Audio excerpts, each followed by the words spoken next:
प्रिय बंधुगण समस्त को नमस्कार।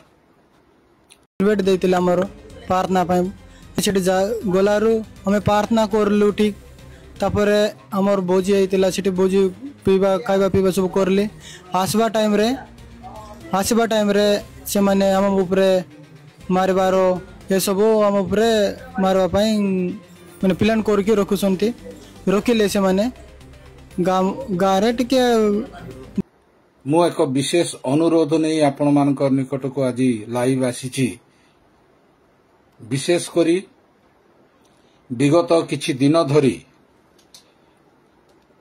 ओडिशार विभिन्न जगार ख्रिस्टियान मानक उपरे वाद विवाद विकट रूप धारण करी मारपिट परिणत होता। एक घटना 6 ରୁ 7 जन लोक आहत होता बेले सेमानकु तुरंत मलकानगिरी जिला मुख्य चिकित्सालय भर्ती करा जायछि।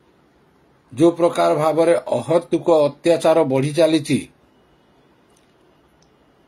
तार प्रतिवाद रे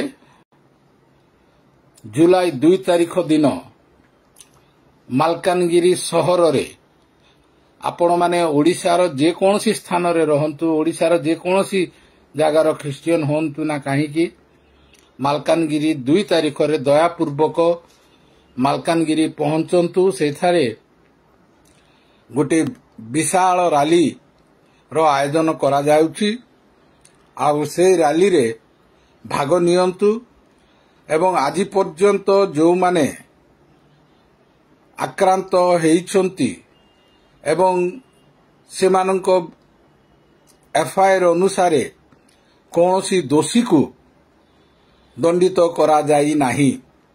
तेणु निवेदन करूछु आमे सरकारक निकट रे गुहारी करूछु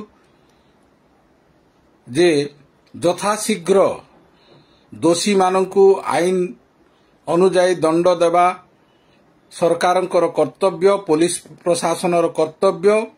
तेणु आपण माने से रैली रे जोगो देई आपणकर समर्थन दियंतु एवं जेपरी पुलिस प्रशासन बाध्य होई दोषी मानकु आईन परिसरभुक्त करी दंडित करि पारिबो।